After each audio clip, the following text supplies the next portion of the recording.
ఆయన ఏమన్నాడంటే, యెహోవా చేసిన కార్యములను, అంటే దేవుడు మన ఎడల జరిగించే కార్యములను, పూర్వము జరిగిన నీ ఆశ్చర్య కార్యములను, ఇప్పుడే కాదు పూర్వం నుంచి కూడా, సృష్టి ఆరంభం నుంచి అనుకున్నా, నోవహు జలప్రళయం అని అనుకున్నా, అబ్రహాము ఎన్నిక అని అనుకున్నా, ఇశ్రాయేలు ఐగుప్తు దేశం నుంచి విమోచన అని అనుకున్నా, ఇలా ప్రతి విషయంలో కూడా అయితే కనుక దేవుడు చేసిన ఆశ్చర్య కార్యములు. నేడు మాత్రమే కాదు, ఈరోజు ఏదో దేవుడు చేశారని కృతజ్ఞత చెల్లించడం కాదు. నా బ్రతుకాలంలో నేను పుట్టినప్పటి నుంచి ఇప్పటి వరకు, నా ఊహ తెలిసినంత వరకు ఎన్నో సందర్భాల్లో దేవుడు నన్నకైతే కనుక సహాయం చేశాడు. ఇక్కడ కూర్చుని మీ అందరి దగ్గరికి వచ్చినప్పుడు కూడా మీకే తెలుస్తుంది, పక్క వాళ్ళకి ఎవరికి అర్థం కాదు. దేవుడు మన బ్రతుకులో చేసిన మేలులు మన తల్లిదండ్రులకు కూడా తెలియదు. మన బ్రతుకులో చేసిన మేలులు భర్త భార్యకు కూడా తెలియదండి. మన బ్రతుకులో దేవుడు చేసిన మేలులు మన పిల్లలకు కానీ, మన బంధువులకు కానీ, అధికారులకు కానీ, నాయకులకు కానీ వాళ్ళకి తెలియదు.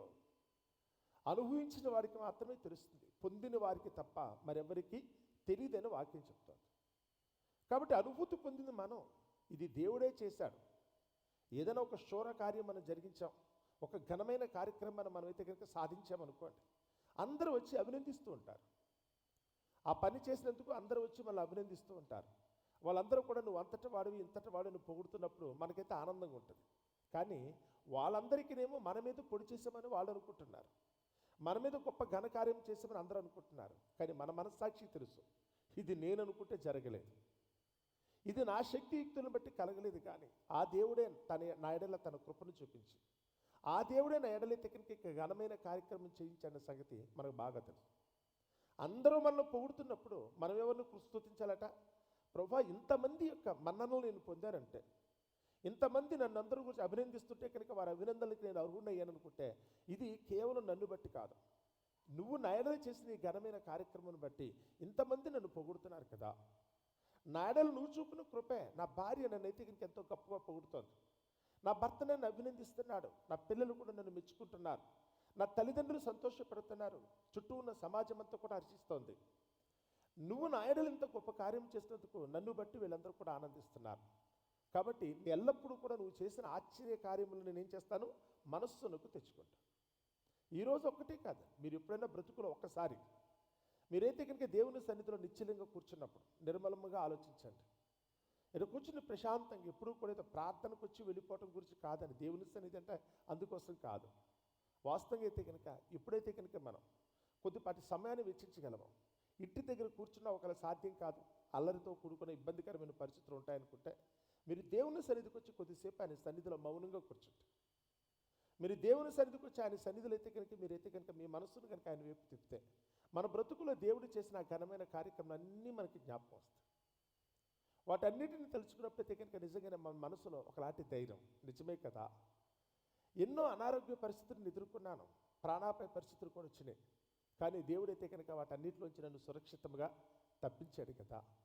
ఎన్ని ప్రమాదాలు వచ్చినాయి నాకు, ఎన్ని కలతలు, ఎన్ని ఇబ్బందులు, ఎన్ని నిందలు, ఎన్ని అపవాదులు, ఎన్నో సందర్భాలు అయితే కనుక ఈ లోకం నుంచి వెళ్ళిపోతే బాగుండును అనుకునే పరిస్థితిలో కూడా ఇక్కడ కూర్చున్న మీరు ఉన్నారు, చచ్చిపోదాం అనుకునేవాళ్ళు కూడా. కానీ వాటన్నిటిని కూడా మరిపింప చేసేటట్టుగా దేవుడు మీ ఎడల గొప్ప ఘనమైన కార్యక్రమాలు ఒక్కటి కాదు.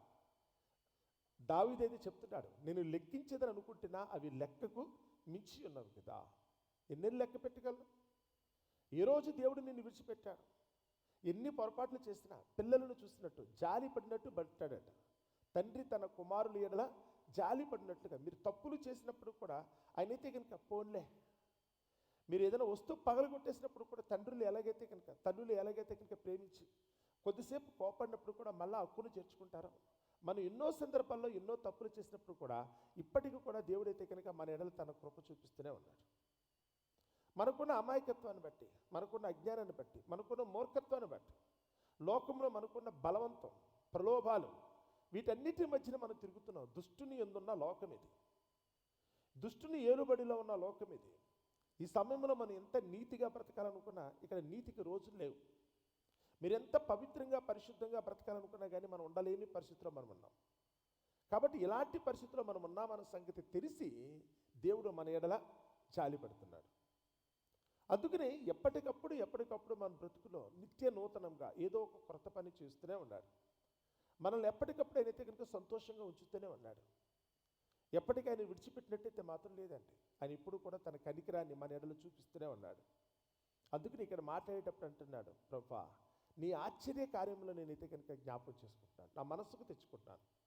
ఈరోజు జరిగిందని కాదు, నిన్నేదో చేశాడు ఇవాళ చేశాడని కాదు, నా బ్రతుకులో నా ఊహ తెలిసినంత వరకు నా దేవుడు నా ఎడలి ఎన్నో అద్భుతమైన పనులు చేశాడు కదా అని అన్నాడు. చూడండి, అక్కడ యెహోవా చేసిన కార్యములను పూర్వము జరిగిన నీ ఆశ్చర్య కార్యములను నేను మనస్సులకు తెచ్చుకుందును, నీ కార్యం అంతయు నేను ధ్యానించుకుందును, నీ క్రియలను నేను ధ్యానించుకుందును. ఎప్పటికప్పుడు ఎందుకు చేస్తుంటాడు? ఎవరికి దక్కనిది నాకెందుకు ఇచ్చాడు దేవుడు? ఎంతోమంది ఆపదలు పడ్డారు, ప్రాణాలు కూడా పోగొట్టుకుని ఉన్నారు, కానీ నన్నెందుకు బ్రతికించాడు? ఎప్పుడైనా ఆలోచించుకున్నారా? 3 సంవత్సరాల క్రితమే కనుక కరోనా వచ్చి మన దేశంలో చాలామంది చచ్చిపోయారు. ప్రపంచవ్యాప్తంగా చాలామంది చచ్చిపోయారు, అమెరికాతో సహా. అమెరికాలో కూడా అయితే కనుక లెక్కలకు వచ్చిన వాళ్ళే దాదాపు అయితే కనుక 4 లక్షల చిల్లర ఉన్నారని చెప్తున్నారు. కానీ అంతకంటే ఎక్కువే పోయి ఉంటారండి. మన దేశంలో అయితే లెక్కే లేదు. కానీ అంతమంది చనిపోయినా, తెగులు వచ్చి అన్ని ఇబ్బందులు పడినా, ఆ రోగం వచ్చైతే కనుక ఒకవేళ మనకు కూడా కొంతమంది రోగం సోకి కూడా మీరైతే కనుక అందులోంచి ప్రాణాలతో బయటపడ్డారనుకుంటే ఎందుకో మీరు ఎప్పుడైనా ఆలోచించారా? నాకంటే గనులు అనుకున్న వాళ్ళు, కోటాను కోట్ల రూపాయలు సంపాదించిన వాళ్ళు కూడా చనిపోయారండి. పెద్ద పెద్ద పదవుల్లో ఉన్నవాళ్ళు, అధికారులు అనుకున్న వాళ్ళు కూడా చనిపోయారండి. మనకంటే చిన్న వయసులో ఉన్నవాళ్ళు, మనకంటే అందగత్తెలు, బలవంతులు చనిపోయారండి. ఆ తెగులు సంభవించినప్పుడు అనేకులకైతే కనుక సోకి వాళ్ళందరూ చనిపోయారు. కానీ చిత్రం ఏంటంటే ఏమీ లేని మనం, ఏ ఎన్నిక, ఏ ఘనత, ఏ గొప్ప లేని మనమైతే ఈరోజు బ్రతుకున్నాం.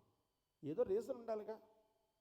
వాళ్ళందరినీ చనిపోయినప్పుడైతే కనుక అంగీకరించిన దేవుడు నీకైతే ఆపద కలగకుండా నిన్ను తప్పించాడు అనుకుంటే కనుక ఒకసారి ఆలోచించాలిగా. ఎందుకోసం దేవుడైతే కనుక నా ఎడల ఇంత కృప కనికరాన్ని చూపించుంటాడు? నాకు ఏ హాని కలగకుండా ఈరోజు వరకు ఎందుకు కాచి కాపాడాడో ఆలోచించుకోవాల్సిన బాధ్యత మనకి లేదా? ఆసాఫ్ గారు అయితే కనుక అదే చెప్తున్నాడు, ధ్యానిస్తున్నాడంటే. అక్కడికి వచ్చిన వాళ్ళందరూ ఒక్కొక్కటి చెప్తుంటే, వాళ్ళందరూ కూడా అయితే కనుక దేవుని గురించి మహిమకరంగా వాళ్ళ సాక్ష్యాలు చెప్తుంటే కనుక అవన్నీ విని, ప్రభా ఏంటి ప్రభా, ఏంటి నీ ఘనమైన కార్యక్రమాలు, ఎందుకు వారి ఎల్లైతే కనుక ఇంత ఆశ్చర్యకరమైన కార్యక్రమాలు చేస్తావు? సపోజ్ ఏలీ ఉన్నాడు అనుకోండి, యాజకుడిగా ఉన్నాడు. ఆయన దగ్గరికి ఒక సమయంలో హన్నా అని కూడా ఒక ఆవిడ వచ్చింది. పిల్లలు లేని ఆవిడ దగ్గరికి వచ్చినప్పుడు ఆవిడ ఏదో చెప్తుంది. వెళ్ళేటప్పుడు కూడా ఎలీకి అయితే కనుక సవాల్ చేసి చెప్పి వెళ్తుంది. నేను తాగేసి మాట్లాడటం లేదు, నేను స్వస్థ చిత్తురాలుగానే మాట్లాడుతున్నాను, పిచ్చెక్కలేదు నాకు, నేను మామూలుగానే మాట్లాడుతున్నాను. నేను దేవునితో ఒక నిబంధన చేసుకున్నాను, నాకున్న లోటుని బట్టి దేవునితో నిబంధన చేసుకున్నాను, తప్పకుండా దేవుడు నా కోరిక తీరుస్తాడు. వెళ్ళింది. మళ్ళీ 2 సంవత్సరాల తర్వాత తిరిగి వచ్చింది. పిల్లోడు పాలు విడిచిన తర్వాత తిరిగి వచ్చింది ఆవిడ. తిరిగి వచ్చే కనుక ఏలి దగ్గరికి వెళ్ళి చెప్తుంది, ఇదిగో నేను ఏదైతే ఆ రోజు అడిగానో, నేను ఏదైతే కనుక కావాలని దేవుని కోరుకున్నానో దేవుడు నా మనవి ఆలకించాడు. ఇదిగో నాకు బిడ్డ దయచేశాడు. ఆ రోజు నేను చేసుకున్న నిబంధన ఏంటంటే, దేవుడు నాకు కనుక బిడ్డనిస్తే ఆ బిడ్డని తిరిగి నీకు ఇచ్చేస్తానని చెప్పాను, తీసేసుకో. ఏలి స్టన్ అయిపోయి ఉంటాడండి. ఆ సమయంలో ఏలి అయితే కనుక స్టన్ అయిపోయి ఉంటాడు. ఎందుకంటే తాను అడిగినా దేవుడు ఇస్తాడు లేదో తెలియదు. తన్ను బట్టి, తన కుమారుని బట్టి జరిగిన పొరపాటును బట్టి ఏలి దేవుని సన్నిధిలో మనవి చేస్తుంటాడు, ప్రభా నా బిడ్డలు చేసిన తప్పులను బట్టి అయితే కనుక క్షమించు, మన్నించు అంటే ఏలి మనవి కూడా దేవుడు వినలేదు. దేవుని సన్నిధిలో ప్రధాన యాజకుడైన, ప్రధాన పూజారి, ప్రధాన పాస్టర్ అనుకోండి, ఆయన మాటను కూడా దేవుడు వినలేదు. కానీ ఒక ఆడపిల్ల వచ్చి కన్నీళ్ళు పెట్టుకుని దేవుడిని అడిగితే కనుక అడిగినందుకు కానీ వెంటనే దేవుడైతే కనుక మనవుని ఆలకించి ఆవిడ కోరుకున్న రీతిని ఇచ్చేశాడు. ఆశ్చర్యమైన మాట దగ్గరికి వస్తే మనకు కూడా అంతే. నేను అడిగిన దేవుడు ఇవ్వలేదే, నాకైతే ఈ అవకాశం దక్కలేదు. ఏంటి దేవుని ఘనమైన కార్యం? మోషే గారు అయితే కనుక ఇశ్రాయేలీ ప్రజలందరినీ 40 సంవత్సరాల పాటు ఐగుప్తు దాసత్వం నుంచి విడిపించిన తర్వాత 40 సంవత్సరాల పాటు ఆ సీనాయి అరణ్యంలో కనీసం ఎక్కడ కూడా నిలువ నీడలేని ఆ స్థలంలో, ఇసుక లేకపోతే రాళ్ల దెబ్బలతో ఉన్న ఆ అరణ్యంలో, సీనాయి అరణ్యంలో ఇశ్రాయేలీ ప్రజలకి 40 సంవత్సరాల పాటు నాయకుడిగా ఉన్నాడు. వాళ్ళకి కావలసిన తిండి తిప్పలకు లోటు లేకుండా, వారు సౌకర్యవంతమైన జీవితాన్ని ఇచ్చేటట్టుగా. ఏమీ లేనిది, అక్కడ ఏమీ లేదు, ఒక నీటి చుక్క దొరకదు, చెట్టు మొక్క కనపడదు. అలాంటి పరిస్థితుల్లో కూడా 40 సంవత్సరాల పాటు వాళ్ళకి అలసట లేకుండా ఏసీలో ఉన్నట్టు ఉన్నారట. ఉదయానికల్లా అయితే కనుక టైం ప్రకారం అయితే కనుక చక్కగా భోజనం వాళ్ళకి పెట్టేవాడట. అంత చక్కగా మోషే వాళ్ళు పోషించాడు, వాళ్ళందరూ కూడా చక్కగా నడిపించాడు. వాళ్ళందరికైతే కనుక దేవుని యొక్క ధర్మశాస్త్రం ఇచ్చాడు, వాళ్ళందరికీ దేవుని యొక్క కట్టడిలో క్రమాలు నేర్పాడు. అపాయాలు వస్తే కనుక యుద్ధాలు చేస్తాడు. ఇవన్నీ చేశాడు మోషే. తర్వాత కనాను దేశానికి వెళ్ళినప్పుడు 40 సంవత్సరాల తర్వాత దేవుడు వాగ్దానం చేసిన ఆ దేశానికి వెళ్ళేటప్పుడు వెళ్ళేటప్పుడు దేవుడు మోషేను ఒక్కడికే చెప్పాడట, నువ్వు ఆగిపో మోషే, వాళ్ళందరినీ పంపించే అన్నాడట. ఇశ్రాయేలు ప్రజలందరూ వెళ్ళిపోతుంటే మోషే ఒక్కడే చేతులు కట్టుకుని నిల్చోవలసిన పరిస్థితి వచ్చిందట, వెళ్ళటానికి లేదు. ఏంటి అనుకున్నాడు మోషే, ఏంటి ప్రభు ఇది? ఎన్నో తప్పులు చేసింది వాళ్ళు, ఎన్నో సందర్భాల్లో తిరుగుబాటు చేసింది వాళ్ళు, ఎన్నో విధాలుగా నిన్ను శోధించి భయపెట్టి బాధ పెట్టారు. అయినప్పటికీ నువ్వేమో వాళ్ళకైతే కనుక నువ్వు వాగ్దానం చేసిన ఆశీర్వాదాన్ని ఇస్తున్నావు. నీకోసం ఇంత కష్టపడి ఇంత పని చేస్తే నన్ను మాత్రం ఆశీర్వాదాన్ని చూడడానికి వీళ్ళేది ఇక్కడే కూర్చోమని చెప్తున్నావు. ఏంటిది ఏంటిది? అప్పుడు దేవుడు అంటున్నాడు, నాయన, నాకు కావలసింది జ్ఞానవంతులు కాదు, నాకు కావలసింది బలవంతులు కాదు, నాకు కావలసింది ధనవంతులు కాదు, నాకు కావలసింది అయితే కనుక ఏదో గొప్పగా ఏదో ప్రపంచాన్ని ఉద్ధరించేసే వ్యక్తుల గురించి నేను ఆలోచించట్లేదు. నాకు కావలసింది నేను చెప్పిన వెంటనే నా మాట విని చిన్న పిల్లలాగా ఎవరైతే వెళ్ళిపోతారో, ఎందుకు ఏంటి అని అడగకుండా దేవుని మాటను ఉన్నది ఉన్నట్టుగా ఎవరైతే నెరవేరుస్తాడో. ఒక నీకు అర్థం కాకపోతే నీ పితరుడు అనుకున్న అబ్రహామును ఒక్కసారి చెప్పు. నిరీక్షణకు ఆధారం లేనప్పుడు నా మాట నమ్మి ఎక్కడికి వెళుతున్నానో కూడా తెలియకుండా వెళ్ళిపోయాడు. ఇది చేయాల్సిన పని. నువ్వు ఆ రోజు ఐగుప్తు దేశానికి వెళ్ళమని చెప్తుంటే కనుక నువ్వు 1,00,000 ప్రశ్నలు వేశావు. అబ్రహాం ఆ పని చేయలా. నేను వెళ్ళమన్నప్పుడు అబ్రహాం ఎందుకు ఏంటని ఇప్పుడు అడగల, ఒక ఇస్సాకు అడగల, ఒక యోసేపు అడగలేదు, ఒక యాకోబు అడగలేదు. వాళ్ళు ఇప్పుడు కూడా వెళ్ళమంటే వెంటనే బయలుదేరారు. వాళ్ళు నీ దగ్గరకు వచ్చినప్పుడు నువ్వైతే కనుక బోల్డన్ని ప్రశ్నలు వేశావు. నువ్వు క్లారిఫై చేసుకుంటే తప్ప, నువ్వైతే కనుక డౌట్ తీర్చుకుంటే తప్ప నా మాటను వెళ్ళా. అందుకనే నువ్వు ఆగిపో. నేను కోరుకున్న జనాంగం ఇది కాదు. నీకు తెలివి ఉంది కాదనట్లా, నువ్వు నమ్మకస్తును కూడా, అన్ని విషయాలు నీకు జాగ్రత్త కూడా ఉంది. కానీ నీ దగ్గరకు వచ్చినప్పుడు నువ్వు దేవుని ఎడలైతే కనుక చేయవలసిన, నువ్వు నెరవేర్చవలసిన ధర్మం కరెక్ట్గా లేదు. నువ్వు సైలెంట్ అయిపో. వాళ్ళు వెళ్ళిపోతారులే, వాళ్ళు వెళ్ళిపోతారు. వెళ్ళిపోండి చూడు, మేకల మందరాగా ఎలా వెళ్ళిపోతున్నారు, వాళ్ళు గొర్రెల మందరాగా ఎలా వెళ్ళిపోతున్నారు చూడు. వాళ్ళు వెనక ముందు చూడరు, వెళ్ళిపోతారు వాళ్ళు. నాకు ఎలాంటి వాళ్ళే కావాలి. దేవుడు ఏదైనా నిర్ణయించడుకుంటే కనుక దేవుని నిర్ణయం చొప్పున మనం వెళ్ళాలి తప్ప, ఈ నిర్ణయం సహేతుకమైనదా కాదా అన్న సంగతిని నువ్వైతే కనుక గొప్పగా ఆలోచించుకుంటే కనుక ఇది దేవునికి నచ్చేది కాదు. ఇదేంటిది? అల్పుణ్ణి అనుకున్న వాడిని ఇంటికి ఎన్నిక చేసుకున్నాడు. ఎలియాబు అనుకున్నవాడు ఉన్నాడట, యెషయా కుమారుడు అనుకున్న ఎలియాబు మంచి రూపవంతుడు, చూడడానికి ఎత్తైన వాడు, లేకపోతే మంచి యుద్ధ వీరుడు. కానీ దేవుడు ఎలియాబును చూడలేదు. ఎవరిని చూస్తున్నాడు? చూడడానికి చిన్నోడు, కడసారి వాడు. దావీదు దగ్గరికి వచ్చినప్పుడు దావీదు యందు నాకు మనస్సు ఉంది అన్నాడు ఆయన. ఏంటి కాంట్రాస్ట్ ఏంటి? చూడడానికి బాగున్నవాడేమో కాదంటున్నాడు, ఏమీ కానీ నిరాకారిగా ఉన్నవాడు చిన్నపిల్లడు అనుకున్న దావీదునేమో దేవుడు హెచ్చిస్తున్నాడు. What is this? సమూయేలుకే అర్థం కాలా, పెద్ద ప్రవక్త అనుకున్న సమూయేలుకి అర్థం కాలేదు. ఆశ్చర్యం ఇది. దేవుడు ఎన్నిక ఎలా ఉంటుంది అనుకున్నప్పుడు ఇదే. అందుకనే లోకంలో గొప్పని ఎప్పుడు కూడా దేవుడు ఎన్నిక చేసుకోవాలా, బలవంతులను ఎప్పుడు కూడా దేవుడు ఎన్నిక చేసుకోడు. నువ్వు ధనవంతుడు అనో, లోకంలో పేరు ప్రఖ్యాతులు కలిగిన వారు, గొప్ప వంశపు వారు. కొరింథీ రాసిన పత్రికలో పౌలు గారు అయితే కనుక ఈ మాటని చాలా స్పష్టంగా చెప్పేశాడు. దేవుని పిలుపుని అందుకున్నవాడు గొప్పోళ్ళు కారు. గొప్పవాడు ఎప్పుడు కూడా దేవుని పిలుపుని అందుకోలేడు. ఎందుకంటే వ్యక్తిగతంగా తనకేదో ఉన్నదన్న ఉద్దేశంతో ఎక్కడ అతిశయపడతాను ఉద్దేశంతో, ఏ శరీరయో దేవుని ఎదుట అతిశయింపకుండానట్లుగా ఆయన లోకములో ఉన్న వెర్రి వారిని అయితే కనుక దేవుడు ఏర్పాటు చేసుకుంటాడు. చిన్నవారి చేత గొప్ప అద్భుతాలు చేయిస్తాడు. ఇది వీళ్ళు కూడా ఇంత గొప్ప పని చేశారంటే కనుక చిన్నోళ్ళ చేతనే గొప్ప పెద్ద పని చేయించి అందరు నోళ్ళు కూడా ముయించే పరిస్థితి. ఇలాంటి వాళ్ళు కూడా చేయగలరా? ఎస్, వాళ్ళే చేయగలరు. గొప్పవాళ్ళు అనుకున్న వాళ్ళు చేయలేరు. అన్నీ కలిగి ఉన్న వాళ్ళు కూడా ఏమీ చేయలేరు.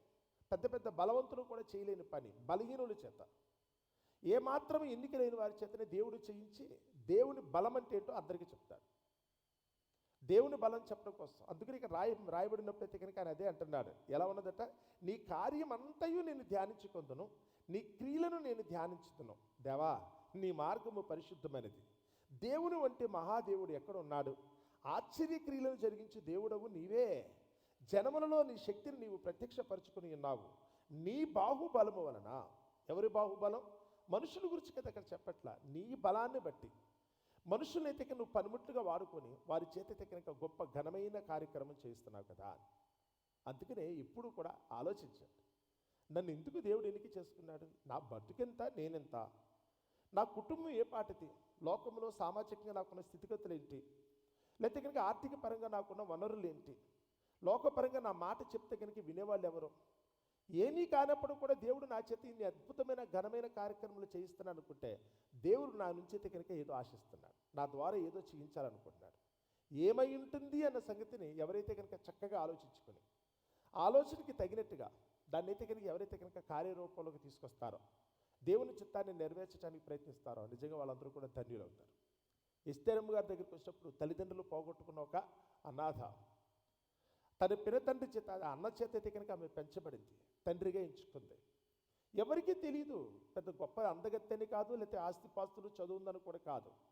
ఒక సామాన్యమైన కుటుంబంలోంచి వచ్చిన ఆవిడ దేవుని ఏర్పాటును బట్టి ఆ దేశానికి మహారాణి అయిపోయింది, ఆ సామ్రాజ్యానికి మహారాణి అయిపోయింది ఆవిడ. అప్పుడు ఆడుకోవాలి, మొదట్లో ఆవిడకి అర్థం కాల, తర్వాత ఆలోచించింది, దేవుడు ఎందుకు నన్ను ఇంత ఉన్నతమైన స్థానంలో పెట్టాడు, ఈ సామ్రాజ్యానికి నన్ను మహారాణిగా చేయటంలో ఏదో ఉంటుంటుంది కదా. ఏమీ కాని నన్ను తీసుకొచ్చి ఓహోకి అందనట్టుగా కలలో జరిగినట్టు జరిగిపోయింది. ఇంత గొప్ప ఉన్నతమైన స్థితిని దేవుడు నాకు ఇచ్చానుకుంటే కనుక నా నుంచి దేవుడు ఏదో ఆశిస్తున్నాడు. ఏమై ఉంటుందా నా సంగతి ఆలోచించిన తర్వాతనే 3 రోజుల పాటు ఆవిడ ఉపవాసం ఉంది, ఆలోచించుంటుంది. ప్రభువా, నేనైతే కనుక నువ్వు చెప్పిన పని నెరవేర్చడానికి తగిన శక్తిని, బలాన్ని, నేర్పును, ఓర్పును, బుద్ధిని, జ్ఞానాన్ని అనుగ్రహించు అందావిడ. ఆవిడ పని ఏంటో ఆవిడకి తెలిసి వచ్చింది. ఈరోజు మీ దగ్గరికి వచ్చినప్పుడు కూడా నీ పని ఏంటో నీకు తెలుసా? దేవుడు నేను ఇంతవరకు ఇందుకు బ్రతికించున్నాడో తెలుసా? అసలు ప్రాణాలతో ఉన్నావు అనుకుంటే కనుక ఏదో కారణం ఉంది. ఎంతోమంది పోయారు, వాళ్ళు పోయినప్పటికి నువ్వు పోకుండా ఇప్పటికి నువ్వు ఉన్నావు అనుకుంటే కనుక నిన్ను బట్టి ఏదో దేవుడు ఆలోచిస్తున్నాడు, నీ ద్వారా ఏదో పని చేయించాలనుకుంటున్నాడు. నీకు ఇచ్చిన తలాంతి ఏదనుకున్నా, చిన్నదనుకున్నా కానీ ఆ చిన్న పని నీకు ఇచ్చిన తలాంతుని బట్టి ఆయన పెద్ద పని చేయించాలనుకుంటున్నాడు. ఆ పని ఏంటో నీకు తెలుసా? దాని గురించి నీకేనా అవగాహన ఉందా? ఎవరన్నా ఆలోచించుకోవాలనుకుంటే ముందు దేవుని సన్నిధికి వచ్చి ధ్యానించండి.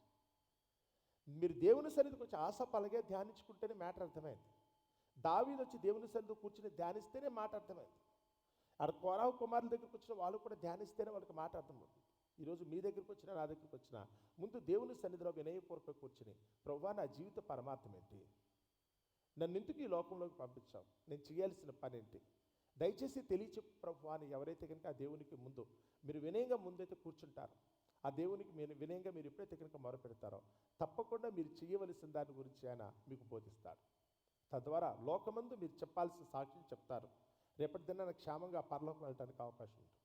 మరి అట్టి కృప దేవుడు మనందరికి అనుగ్రహించాలని, ప్రతి జీవితాన్ని కూడా పరమార్థం దక్కేటట్టుగా ప్రతి ఒక్కరు కూడా దేవుని చిత్తాన్ని ఎరిగి నడుచుకోవాలని మిమ్మల్ని అందరూ కూడా మనసారా కోరుకుంటున్న మాటలు ముగిస్తున్నాను. అట్టి కృప దేవుడు మనందరికీ దయచేయునుగాక.